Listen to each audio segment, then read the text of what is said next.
estiver falando muito baixo, alguém faz algum sinal aí só para não ter nenhuma surpresa. Bom, boa tarde, meu nome é Gabriel, eu sou atualmente responsável pela toda a parte técnica dos seguros agrícolas, né, da Swiss Re aqui no Brasil. Eu vou falar um pouquinho para vocês aqui, um pouquinho do... Pô, estão ganhando a gente lá, né, já rolou até palmas lá. Falar um pouquinho sobre seguro agrícola aqui com vocês e fiquem à vontade para mandar as dúvidas pelo app, né, pelo aplicativo. À medida que eu vou fazendo a apresentação, eu vou tentar lendo e respondendo ao meio do caminho.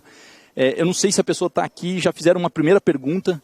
A pergunta não era diretamente relacionada com seguros, ela falava um pouco mais de CPR, sobre a minha opinião a respeito de uma maior transparência na utilização das CPRs, né, que hoje você não tem uma total transparência. A hora que você está pegando uma CPR como garantia, você não sabe se isso foi dado como garantia em para outros contratos. E assim, eu não sou especialista na área, tá? Pouco que eu entendo desse tipo de operação, maior transparência traria maiores benefícios para isso aí. Muita gente hoje não confia numa CPR, né? Talvez seja por causa dessa falta de transparência, né? Bom, acho que ontem a gente falou bastante, eu vi, pelo menos a ministra Tereza Cristina abriu o evento falando sobre seguro agrícola, ela repetiu aquela promessa do presidente Bolsonaro, que foi feita na AgriShow, sobre o aumento de recursos na subvenção. Eu quero explicar para vocês aqui um pouco o que é essa subvenção federal, qual que é o impacto disso que tem no seguro agrícola, o que a gente está esperando isso para o ano que vem e por que ela é necessária, né? Também é importante questionar no momento de contenção de gastos, por que o meu setor está vindo aqui pleitear mais necessidade de recursos, né? Acho que é importante a sociedade entender esse discurso e ver se apoia ou não, né? Bom, somos uma seguradora, estou representando aqui a Swiss Re Corporate Solutions, é uma empresa suíça, nós estamos no Brasil desde 2012, com a bandeira da Swiss Re, mas a Swiss Re veio para cá comprando uma seguradora brasileira, chamava UBF, anteriormente chamava Seguradora Brasileira Rural. Então nós temos um histórico aqui de operação no país, já bem antigo. Pegamos desde o comecinho dessa nova dessa modelação do programa de subvenção, começou em 2004, 2005, a Swiss Re já estava operando ali naquele momento. Atualmente nós somos uma joint venture com o Banco Bradesco, então 40% da minha empresa é o Bradesco, é o dono, né? E os outros 60% é a Swiss Re. Nós somos reconhecidos pelos nossos concorrentes e pelos corretores que nos atendem, principalmente pela capacidade de inovação. Isso é um orgulho falar esse tipo de coisa, toda empresa gosta de falar que investe em inovação e tudo mais. A gente consegue mostrar o porquê que tem esse reconhecimento com os produtos que a gente aprovou no mercado, né? Então, só para listar aqui 3 deles nos últimos anos, esses produtos eles estão entrelaçados bastante com a minha vida profissional, inclusive. Eu entrei na seguradora em 2012 para tomar conta do seguro receita e o seguro quebra de safra. Foram produtos que a gente trouxe de fora e você precisava de uma expertise local para fazer a precificação. Foi por essa razão que eu fui contratado. E depois o seguro agrometeorológico paramétrico que nós criamos em 2015. Ao longo da apresentação vou procurar falar um pouquinho deles. Se tiver mais alguma dúvida no final, fico aberto também a maiores esclarecimentos. E nós estamos entre as 4 maiores seguradoras agrícolas do país. Acho que vocês, toda vez que a gente fala sobre seguro agrícola, a gente fala área plantada versus área segurada, e sempre vem um número mágico aí de 10%, que é a área segurada, tudo mais. Esse número realmente está nessa faixa. Aqui eu vou quebrar um pouquinho em relação às principais culturas, né? Então, quando a gente olha a soja, vê que 92% da área ainda não está segurada. Aí você tem o milho segunda safra, o milho safrinha, 90% dela também não está segurada. O trigo é uma cultura que tem uma penetração de seguro um pouco maior, muito em função do risco que ele representa também, né? Principalmente no sul do país, aqui é uma cultura extremamente complicada, difícil de lidar, tem uma penetração um pouco maior, mas ainda assim 80% da safra não tá coberta. E os demais grãos aqui, perfazendo mais ou menos aí um total de 4,3 milhões de hectares segurados. Aqui eu coloquei um asterisco em cima nessa palavra segurado. Eu só quis colocar aqui aquilo que recebeu o subsídio federal, o subsídio do governo federal. Existem produtores, existem áreas que fazem o seguro sem essa subvenção. Mas eu não coloquei nessa conta porque a fonte de informações aqui é uma fonte do Atlas do Seguro, que ele só contempla aquela que o governo ajudou, aquela que o governo subsidiou. Então aí você tem 7%. Se você considerar esses casos que também contrataram sem a subvenção, chega nos 10%, 11%, que é o número que normalmente a gente enxerga por aí. O que eu gostaria de destacar desse slide tanto carregado, mas que eu acho que é importante, a hora que a gente olha a área segurada aqui, a área plantada, você tem uma noção de onde são os principais potenciais de expansão do seguro agrícola, né? Você vê uma região do Mato Grosso, tem uma característica de risco muito pequena, mas o risco existe. Totalmente diferente de uma Bahia, de um Rio Grande do Sul, mas todas essas regiões têm oportunidades para serem exploradas. E uma seguradora, o que ela mais quer é esse tipo de risco espalhado. Eu não quero tudo concentrado num lugar só, tudo no Paraná, tudo no Rio Grande do Sul.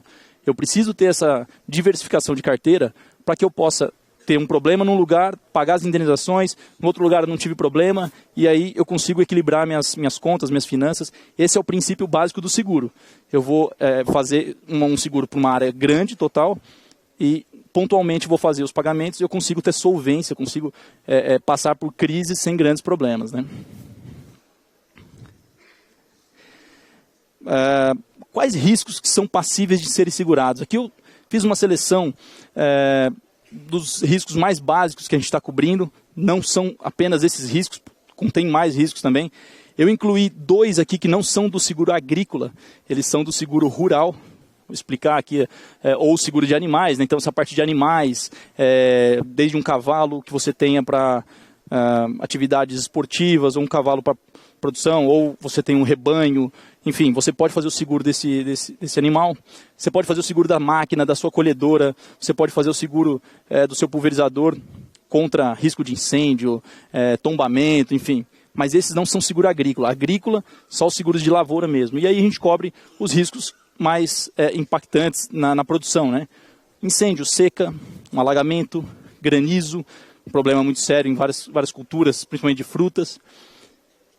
Tempestade e queda de preços. Queda de preços é um risco passível de ser coberto também no seguro.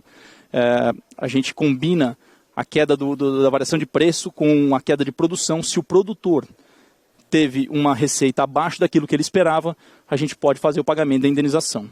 Então é um produto que foi um dos que a gente lançou em 2010 e que está engatinhando. Nos Estados Unidos hoje, a maior parte do seguro agrícola comercializado por eles tem um componente preço atrelado ao seguro. Não é apenas a produção. Isso é uma demanda do setor, é algo que a gente vem desenvolvendo já há algum tempo, que eu acredito que vai ter bastante apelo no futuro. Aqui eu vou destacar 3 grandes grupos aqui do seguro agrícola.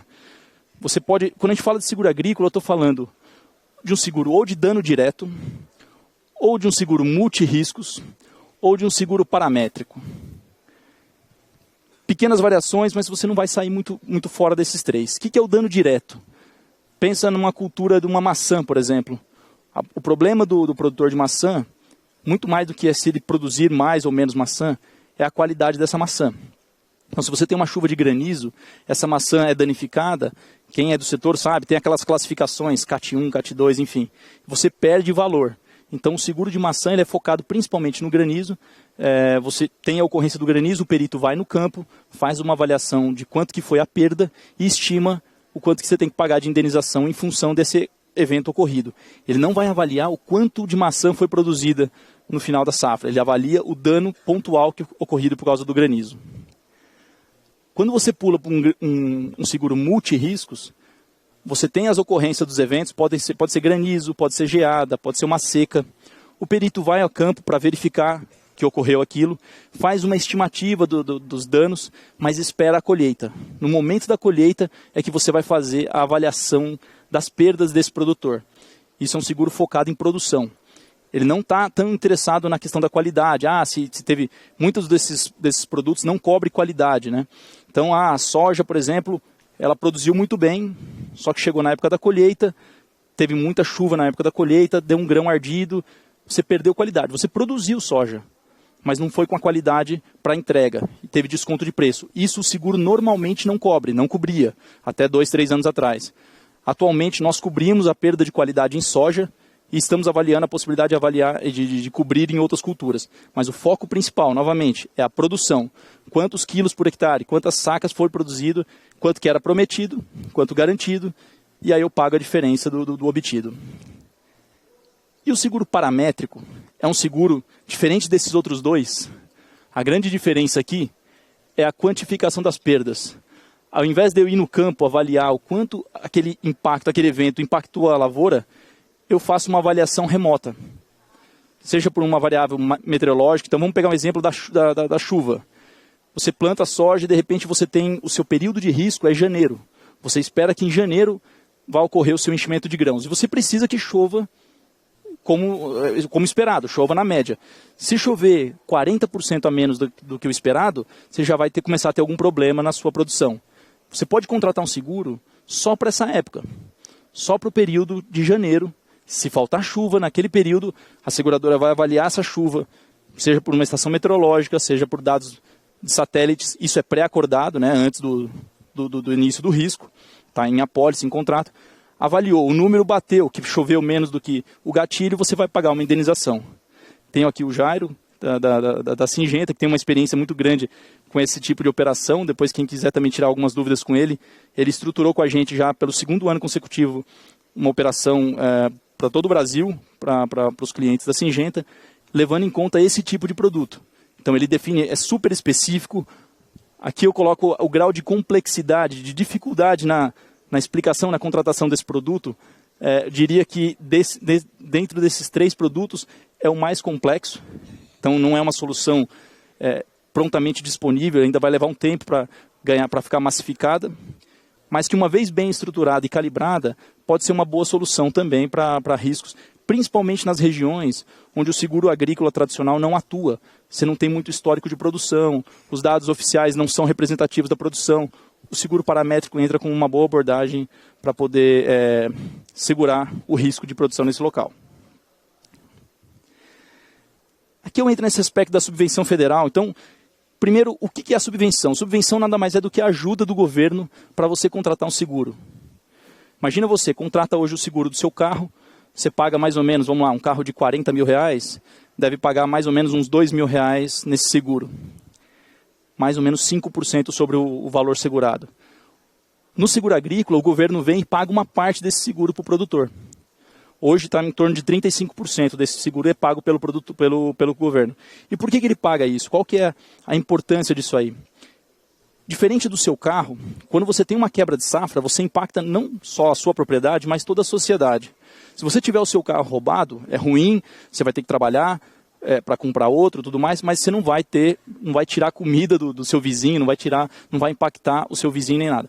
Quando você tem uma quebra de safra, as consequências são muito mais sentidas, né, além da cadeia da produção agrícola. Então, quebrou a safra, ele não paga o financiamento dele na cidade, ele dá um problema no banco e por aí vai. Então, o governo entende, e não só o governo brasileiro, mas no mundo inteiro, que os impactos de uma perda agrícola devam ser contidos assim o máximo que for possível, né?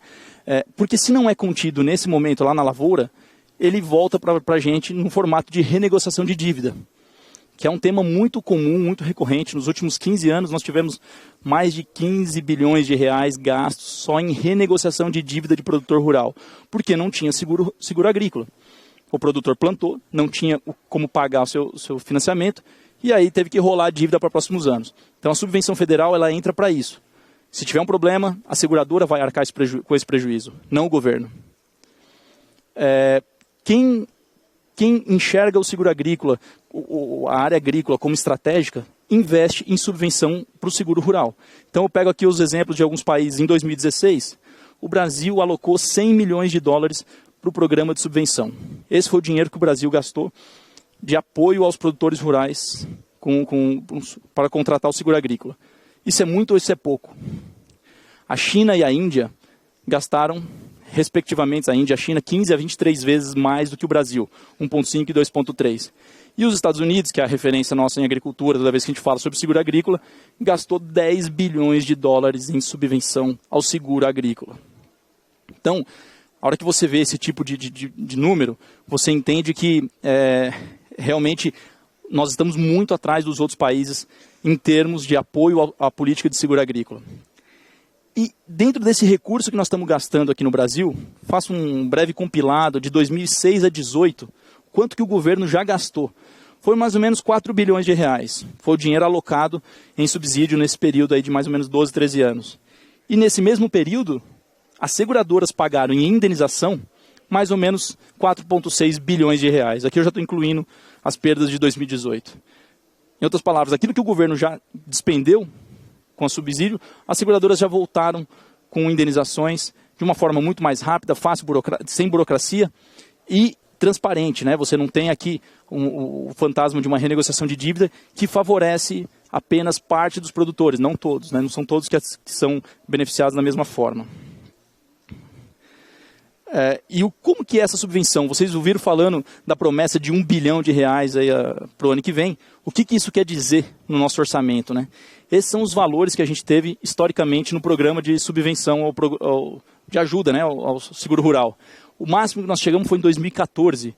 Chegamos quase 750, quase 800 milhões de reais. Em 2015 nós tivemos problemas muito sérios de corte de orçamento. Até as pedaladas da Dilma está aqui nesse meio de 2015 aqui para 2016. Mas enfim, isso é uma outra história. Então, e faz 4 anos que nós estamos estabilizados em torno de 350 a 360 milhões de reais. A hora que o governo vem e fala, eu vou garantir 1 bilhão para o ano que vem, 2,5 vezes o valor, vocês imaginam o impacto que isso vai ter no setor. Para os produtores, para as seguradoras. Então é um momento de muita euforia, todo mundo esperando muita coisa. Temos que fazer agora o negócio direitinho, porque todo mundo vai ficar de olho em como esse dinheiro vai ser alocado, né? No momento de contenção de gastos, todo mundo reduzindo, até você tirando dinheiro da educação, vai colocar 1 bilhão em seguro agrícola, temos que justificar o porquê que isso é importante aí, e não deixar que isso vire apenas uma política de um ano só, né? Isso teria que ser uma política de Estado e que venha para ficar. Qual que é o impacto, na nossa visão, como que isso vai ajudar a desenvolver o mercado de seguros, né? Você tem um apoio do governo, esse apoio é necessário para você começar a girar a roda. Você aumenta o mercado, aumentando o mercado, você tem mais concorrentes entrando, os concorrentes estão brigando, vão dar cada vez seguro mais barato ou cobrindo mais, dando melhores condições. Você massifica o seguro, e você aumenta o mercado e isso vira um ciclo vicioso. Na prática, vamos ver como que isso já aconteceu, por exemplo, no Paraná. Em 2014, você tinha aqui, o número de seguradoras cresceu absurdamente nos últimos 3, 4 anos, né? E o Paraná acho que é um bom reflexo sobre isso. Em 2014, a gente garantia, em média, 29 sacas por hectare, a uma taxa média de 7%. Ano passado, 2018, garantindo 37 a uma taxa média de 5,7. Quer dizer o seguinte, só com a entrada de novas seguradoras, aqui a gente não teve aumento nenhum de subvenção, o custo do seguro caiu 20% e a cobertura subiu em média 27%. Isso aqui é média. Eu tenho produtores lá na minha carteira que têm garantidos muito maiores do que isso. Mas em média no estado, esse é o impacto do aumento de competição na soja. Milho e safrinha a mesma coisa. Você vê o impacto de cobertura, aumentando em média 40% a cobertura em 4 anos e a taxa média caindo em torno de 24%. Para mim, a melhor forma de você reduzir o custo do seguro é aumentar a concorrência. E aumentar a concorrência, você precisa ter uma sinalização do governo de que o mercado é firme e que vai ter demanda. Para seguradores investirem, contratarem, todo mundo alocar capital aqui e saber que não vai ser uma coisa passageira, né? Então, para concluir aqui, gostaria de falar, acho que a política agrícola deve considerar o seguro como uma ferramenta para mitigação de riscos, né? Realmente, assim como a gente tem o zoneamento, assim como a gente tem outras formas de controle, aplicações de herbicida, fungicida, o seguro agrícola tem que ser considerado uma política de mitigação de risco. Nós estamos com uma expectativa muito alta em relação ao crescimento do mercado para o próximo ano, em função de todas essas promessas feitas pelo governo. A competição ela é favorável para o país, ela é favorável para o produtor, é a melhor forma. Se eu pudesse trabalhar com o mercado sozinho, trabalharia. Obviamente isso não é possível e é isso que a gente, no fim das contas, é isso que a gente precisa. Ferramentas para poder brigar, competir e oferecer o melhor preço e a melhor cobertura e que vença o melhor. E que a melhor seguradora que fique no mercado. E tem espaço para todo mundo, né? A gente não precisa ficar com medo de concorrência. A mensagem final tem problema, tem uma coisa diferente, traga para a gente. A gente adora pensar em formas diferentes de fazer seguro. Temos exemplos variados, usando imagens de satélite, usando um monte de ferramentas e estamos sempre abertos a esse tipo de solução alternativa. Muito obrigado, pessoal.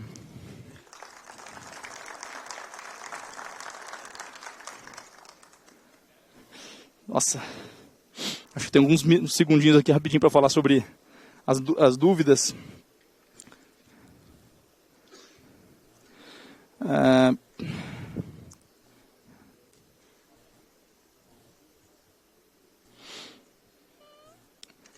pessoa me pergunta aqui, o seguro atual é visto como seguro para não pagar em caso de se utilizar.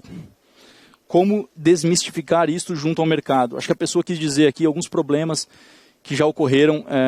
É muito importante que na hora que a gente contrata um seguro, a gente entenda exatamente o que está sendo contratado.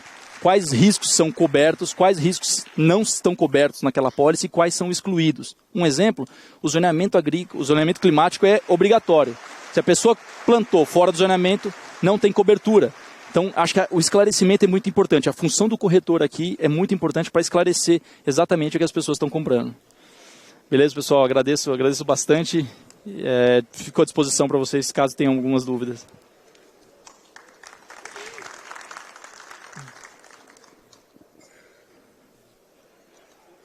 Tá certo? Obrigado.